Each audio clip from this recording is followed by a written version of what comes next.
కేంద్ర ప్రభుత్వం ప్రవేశపెట్టిన బడ్జెట్ సామాన్య మధ్యతరగతి ప్రజానీకానికి పెద్దపీట వేసిందని, సామాన్య ప్రజలకు ఎంతగానో ప్రోత్సాహకాలు అందించిందని బీజేపీ రాష్ట్ర అధికార ప్రతినిధి పెద్దిరెడ్డి రవికిరణ్ బీజేపీ జిల్లా అధ్యక్షుడు బిక్కిన విశ్వేశ్వరరావు పేర్కొన్నారు. అక్కడ బోట్ క్లబ్ వెనుక గల చోడే అప్పారావు ప్రకృతి వైద్యశాల ప్రాంగణంలో బీజేపీ ఆధ్వర్యంలో 2025-26 కేంద్ర బడ్జెట్పై మేధావుల సమావేశం నిర్వహించారు. ఈ సందర్భంగా పార్టీ రాష్ట్ర అధికార ప్రతినిధి పెద్దిరెడ్డి రవికిరణ్, బిక్కిన విశ్వేశ్వరరావులు మీడియాతో మాట్లాడారు. అనంతరం జరిగిన సమావేశంలో నాయకులు పైడ భావన ప్రసాద్, గండి కొండలరావు, డివిఎస్ రాజు, కొక్కిలిగడ్డ గంగరాజు, విశ్వనాథపల్లి శ్రీనివాసరాజు, స్టిల్ బర్జర్స్ అసోసియేషన్ అధ్యక్షులు డాక్టర్ బి రామ్మూర్తి, కొండేపూడి ఉదయ్ కుమార్, ప్రముఖ విద్యావేత్త డాక్టర్ వెంకట్రావు, బీజేపీ నాయకులు పైడ వెంకటనారాయణ, పక్కి మణిబాల, పైడ రవీంద్ర, చోడిశెట్టి రమేష్ బాబు, మీడియా ఇన్ఛార్జ్ తుమ్మలపల్లి నారాయణరావు, ఘంటసాల గోవిందరాజులు, చిన్న అప్పాజీ, కాళ్ల ధనరాజు, పెండెం శ్రీదేవి, ఉమామహేశ్వరి, గుటూరు పద్మ తదితరులు పాల్గొన్నారు. 2025-26 గాను నిర్మలా సీతారామన్ గారు బడ్జెట్ ప్రవేశపెట్టడం జరిగింది. ఈ బడ్జెట్లో అన్ని సెక్షన్స్ పీపుల్కి కూడా ఉపయోగం ఉండేటట్టు అద్భుతమైనటువంటి బడ్జెట్ రూపకల్పన చేయడం జరిగింది. దీన్ని విద్యారంగం నుండి, అదేవిధంగా వ్యవసాయ రంగం నుండి మధ్యతరగతి కుటుంబాలకి, నిరుద్యోగులకి, కొత్తగా ఇండస్ట్రీస్ పెడదామనుకునేటువంటి వారికి ఎంఎస్ఎంఈ రూపంలోనూ అన్ని రంగాలు, ఒక రంగం అని కాదు అన్ని రంగాల్లో కూడా నూతనమైనటువంటి ఒరవడి సృష్టించే విధంగా 2047కి భారతదేశాన్ని ఒక శక్తివంతమైనటువంటి భారతదేశంగా రూపుదిద్దడానికి చేస్తున్న కార్యక్రమంలో భాగంగా బడ్జెట్ రూపకల్పన చేయడం జరిగింది.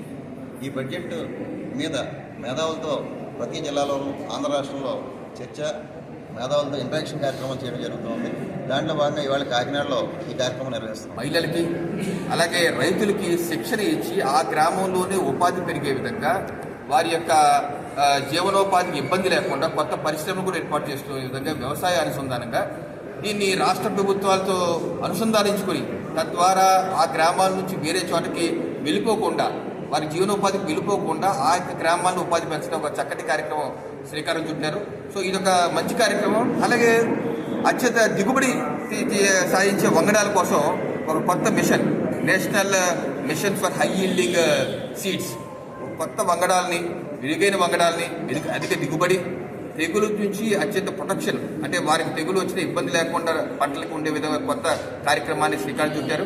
అలాగే వ్యవసాయం కావచ్చు, మధ్యతరగతి బోనాంజా ఎప్పుడు లేని విధంగా మధ్యతరగతికి 12 లక్షల రూపాయల వరకు వారి యొక్క ఆదాయానికి పొన్నే ఉండదు. అలాగే ఉద్యోగస్తులైతే 12.75 లక్షల వరకు వారికి ఆదాయం వస్తే పొన్ను ఉండదు. ఇదో గొప్ప విషయం. ఎన్నో దశాబ్దాలుగా ఎంతమంది వెయిట్ చేస్తున్నారు. సో ఇదొక చక్కటి విషయం.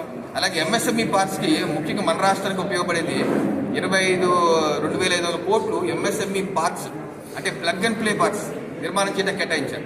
మన రాష్ట్ర ప్రభుత్వం గౌరవ చంద్రబాబు నాయుడు గారు కూడా ఎంఎస్ఎంఈ పార్క్స్ నియోజకవర్గానికి ఏర్పాటు చేయాలని లక్ష్యం పెట్టున్నారు. దానికి చక్కగా ఉపయోగపడుతుంది.